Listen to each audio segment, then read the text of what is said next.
The year of 2024 is coming to a close in the next month, and I thought for the first time since 2018, I'll do my top metal albums that came out this year. Compared to 2023, 2024, in my opinion, has been a slow year for absolute gems of releases. Last year we had Twilight Force, Orbit Culture, Overkill, Camelot, Insomnium, and Avatar, who all released great albums. Sure, a lot of the bands gave us new material this year, but the excitement I felt was overshadowed by a little bit of lacklusterness. With the opening thoughts expressed, I'm going to start by sharing some albums that came out that didn't quite make my top 5, but I had an eye on, so they made the honorable mentions category. I'm going to share a few that came out that I don't quite have an opinion on, but I think they're at least worth listening to.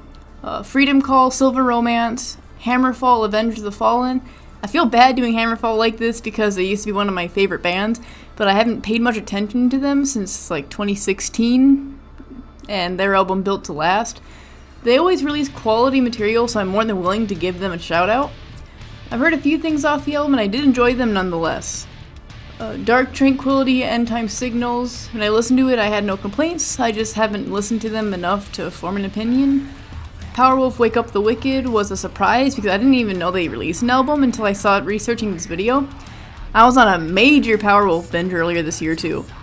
It's your basic run-of-the-mill Powerwolf, so let's get it.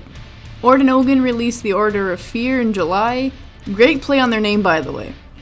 The album itself was pretty decent, but it didn't really wow me. Except Humanoid is a banger of an album, with Man Up being my favorite track off the album. I'm basically a 40-year-old man at heart. It didn't quite make the top 5, but I do recommend it. The next section is dedicated to 2 albums that I had really high hopes for, but left me kind of empty. Wintersun Time 2.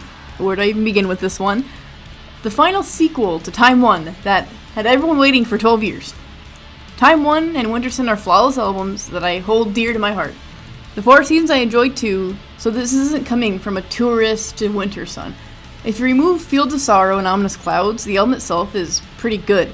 Personally, Ominous Clouds feels so out of place on that album and disrupts the feel of it, in my opinion. What really leaves me yearning with Time 2 is the lack of singing along parts, for lack of a better term. The musicianship is always excellent when it comes to Yari, yet unlike songs like Sons of Winter and Stars, Time, Land of Snow and Sorrow, I felt there wasn't much to sing along to with Time 2. You have a little bit in One with the Shadows and Silver Leaves, but that's about it. I'm in no way saying the album itself is horrible. Far from it. Sure, it didn't meet my expectations, but that doesn't mean it's bad. I did have it on repeat for a week or two. Ultimately, I was just happy to hear the entirety of Storm after I heard Yari play it in concert back in 2018. The most upsetting album this year for me was Ensiferum's Winter Storm. As with Wintersun, is the album bad? No. I've been a huge fan of Ensiferum since I was in 7th grade. I had really high hopes when I first heard Aurora. Honestly, the album feels like it has the From Afar sound to it, which I totally started digging in the back of my mind. The front of my mind, though, was thinking how I wished Marcus and Sammy were back to main clean vocals. I respect their decision with Pekka, and I think he has a great voice, but my old man stuck in his way attitude yearns for the older vocals. The Lassic was a good mix with Pekka because it felt like they wanted a more power metal-y album, and that fit Pekka well. As I said, Winter Storm felt like they were returning to their heavier roots a bit more, so that's why I wish to hear more Marcus. And honestly, other than the 2 singles they released, I didn't have anything else that really wowed me from the album. Fatherland was alright, that's about it. At the end of the day, not like they care what I think, neither should you, so I'll just go and listen to Iron and Shell Out with them on shuffle. The top 5 is coming up next. But to preface it, I won't go into too much detail because I don't want to interject much of my opinions into the albums. I just want to share which ones I liked, and I hope maybe other people will like them too.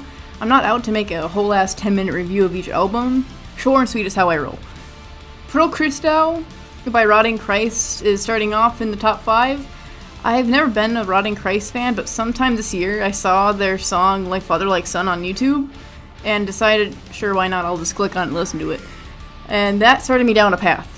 The album is dedicated to the rejection of Christianity by the last of the pagan kings and the destruction of the old world knowledge and traditions. What really puts this album as high as it does is how well they balance the metal with the other musical influences. It's a journey of sound that blasts your ears with the beautiful instrumentals and the aggressive vocals. Just like the rest of the top 5, just listen and think. Sonata Arctica, being the Chads that they are, gave us Clear Beyond Cold in 2024, and it's a returning to their roots album. First in line is a callback to their 2000 sound in my opinion. Hell, the album gives me a heavier The Ninth Hour tone, but unlike some fans, I really love that album, so that's not meant as a diss.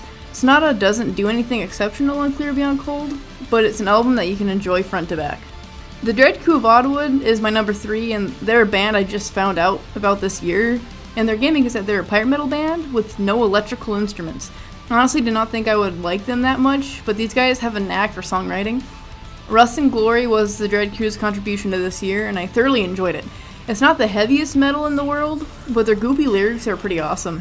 Lost Comrades was my favorite song off the album, with second being Giant Fucking Demon Crap. If folky-ish pirate metal is your jam, I think you'd enjoy these guys. Pain is a band I only started listening to 2 to 3 years ago, and since then, Peter's been my number 1 on Spotify for 2 years and counting. I've had a thing with industrial metal the past few years. He released I Am on May 17th. Other than Party in My Head, which I heard so much I can't really listen to it anymore, the album has many cool songs. Not For Sale reminds me of his writing and hypocrisy. Push the Pusher and Go With The Flow are good listens.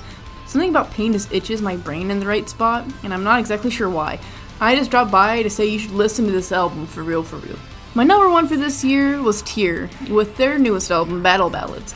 So I actually saw them live this year along with the Dreadcrew of Oddwood, Aetherrealm, and Trollfest back in April. I've listened to this album the most this year, and every song is a banger. Row, Axes, Unwandered Ways, Hammered, Dragons Never Die, Hangman, Battle Ballad, and then there are 3 songs in Faroese that I will not try to pronounce. Tears like Thin Troll in that they have never released a bad album, and their signature sound is ever present in the new album. I can't get enough of Tyr. It's an addiction I don't think I will ever get rid of. Just listen to it, you'll love it, I'm sure. So these are my favorite metal albums and honorable mentions of 2024. Hopefully you found some new music to listen to and enjoy. Thanks for watching, and as always, stay metal. See ya!